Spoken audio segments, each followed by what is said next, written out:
Morning, everybody. I'm going to introduce you to two people who are involved in our schools in the Axbell Mission community.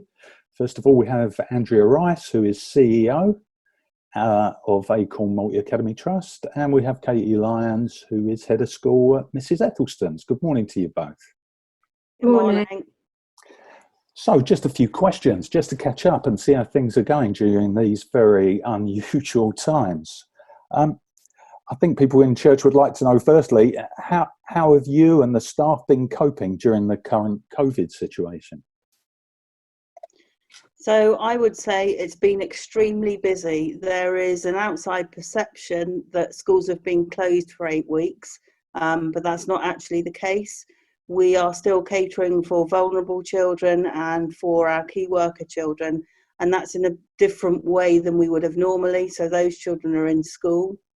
But also we've been on a very steep learning curve to introduce online learning. Before the shutdown, it was not something that was familiar to us in primary schools. So we've completely changed the way we work to be able to provide online learning for the children. This is against a backdrop of constant changing guidance from the government and the DFE, and those change on a regular basis. We've also continued to provide free school meals for those children and delivering those out to families because they're not in school.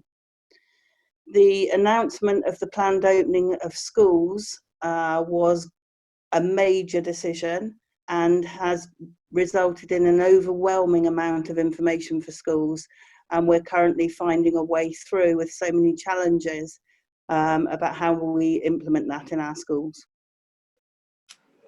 I think on a school level we have coped remarkably well. I think the staff have adapted very quickly, in fact overnight I would say, to how we're going to be able to provide a level of education for all our children, and I think we are all proud of what we've been able to achieve.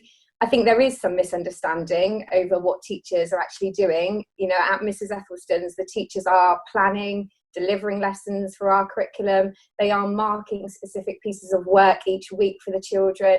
We're supporting families with technical issues to make sure that everybody can access what we're providing.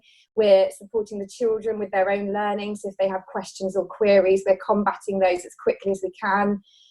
Phoning and speaking to the families, checking in on their well-being, making sure that they are safe and well, putting lots of stuff, updating our website regularly so that there's additional support, and also delivering some free school meals to some of our children, as well as teaching in school. So it has been a huge challenge, but I do have a very strong team who are incredibly committed, and I think we are achieving the best we can even in these unprecedented times. Yeah, I think the effort in school has been outstanding so far, right across the piece, and I know that within the trust things have been, you know, we've had to be lean and adapt very quickly. So yeah, you're doing a great job. So how challenging has it been to maintain contact with the children? I think in the main part of that, we established our routine quite quickly. So when we had the announcement and we closed our doors to the majority of our children, we actually initiated our phone calls in that first week. And I think from starting from that first week of closure, we've been able to get into a good routine with our families. So they are expecting it, and that's been good for the staff.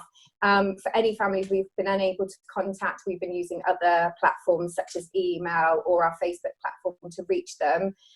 Both of our online learning platforms have facilities for parents and children to be able to contact us. So that's been really good and has proved very useful. The older children are using it themselves to say, I need a bit of help with this. And then the parents for the younger children can also then contact the teacher and can get some additional guidance. And then where we're delivering the meals, we're also having that contact with some of our vulnerable families daily, which has proved to be really successful as well. So we can just check in constantly, really. It's okay. Interestingly, are the children raising questions about the pandemic? And if they are, how are you dealing with that? I think when we obviously knew that it looked like we were going to close, we spoke to the majority of our children about the pandemic at that point in kind of a safe and secure environment, and started to introduce how things might be different.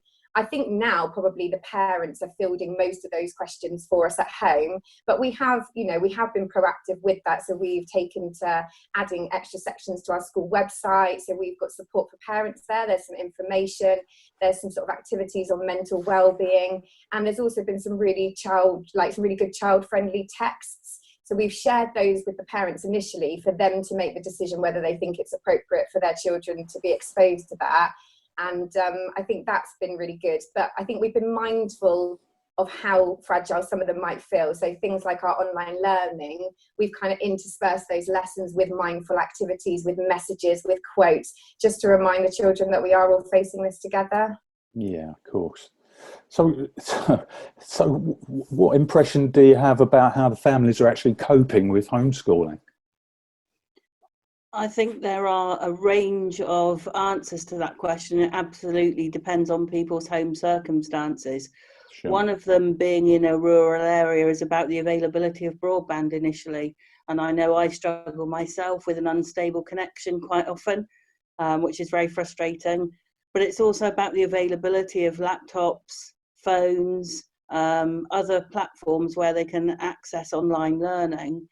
And I think the children are enjoying engaging with it, but it's just a very different thing to get used to for them.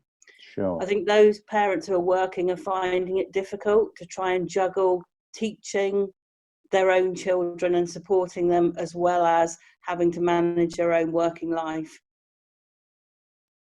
Katie, what about the parents of Mrs. Eves? What's your impression? Yeah, I think we've been very fortunate that where we established our routines in that first week, the majority of our families have engaged completely. So where we didn't sort of take a break in between and we started straight away, I think they have engaged very well. We've kept a very tight structure, so we provide 3 lessons a day in literacy, maths and a foundation subject. The lessons are not standalone, and that was especially important in the beginning because the children were partway through a curriculum, so they were already introduced to a theme or a topic. So we've managed to maintain that and launched new topics as the time's gone by. We're also making sure we're keeping up with things that are maybe more manageable at home, like reading and spelling activities. And then we've used the website as a platform for putting maybe more creative and outdoor learning opportunities, because not all children are finding the home learning easy. It is definitely a challenge for some of those parents, and I think the 2 big challenges that sometimes face them is having multiple children and multiple year groups, because they're trying to balance different children doing different subjects at the same time. I think the fact that some parents are working from home as well, but all we can kind of do is keep reassuring the parents that everything they're doing is a bonus, and that whilst we're trying to give them lots of information, you know, we've been very clear, these are the activities to kind of focus on, because we don't want anybody feeling overwhelmed by the homeschooling, and that's the children and the parents. But to kind of combat that, something that we developed, because it has been like we've evolved as we've gone through this. On a Friday, we send home an overview for the parents, so they've got an idea.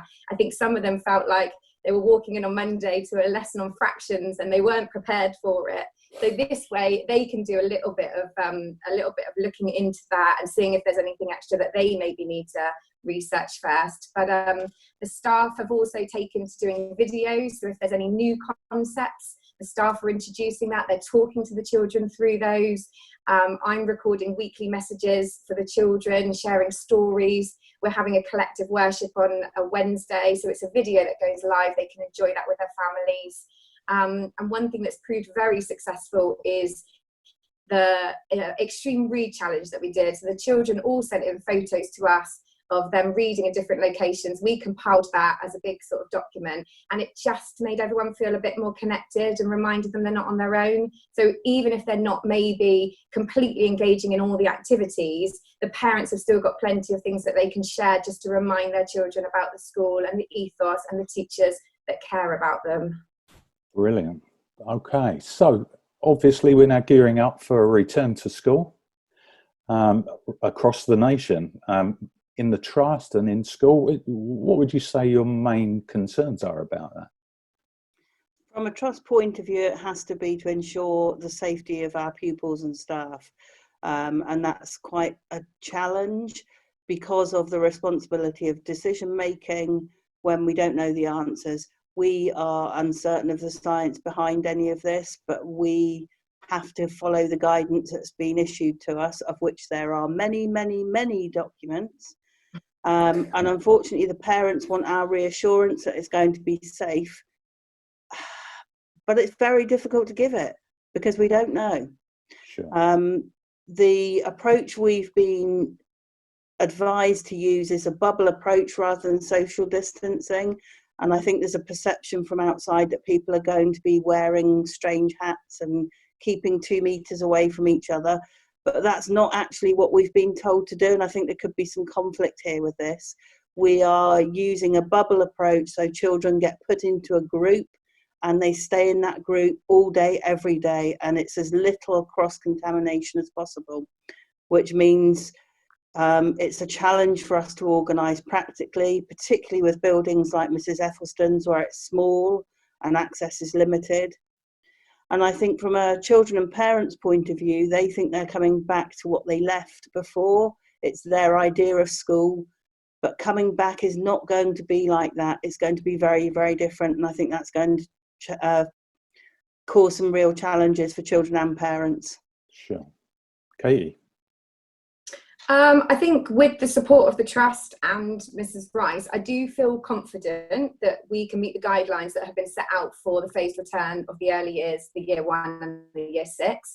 I think school will be a very different place, and I think those children forming those social bubbles and not able to mix on site, whilst it will be lovely to have those children return to us, I think it will be very sad that we won't be coming back together how we normally have been.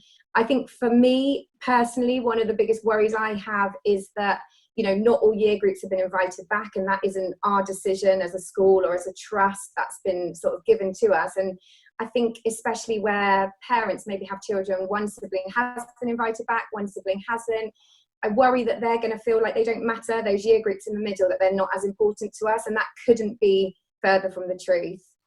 We are very committed to maintaining what we've sort of initiated with the parents, and we do plan to continue as we have been, but it is going to be very difficult now with staff working full-time in school to sort of manage and maintain that, really. So I think that's my biggest concern about it.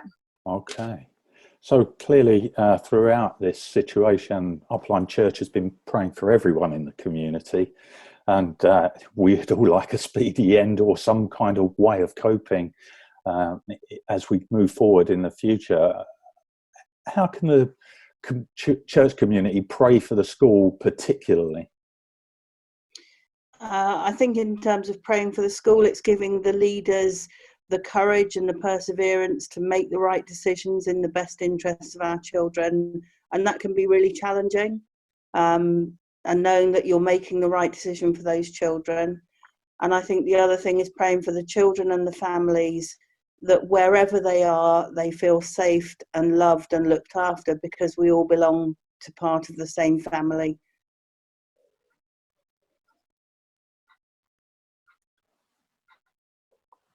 Katie, is there anything particularly you'd like us to pray for on your behalf at school at Mrs. E's? I think it's just about keeping us all safe, reminding us about, although we can't show it at the moment, how much we care about each other, how much we love each other, and that we are part of a community, and that everybody is thinking about us at this time. Well, I'd like to say on behalf of Upline Church, thank you very much for the brave work that you've been doing for everybody in the community. Thank you. Thank you. Thank you.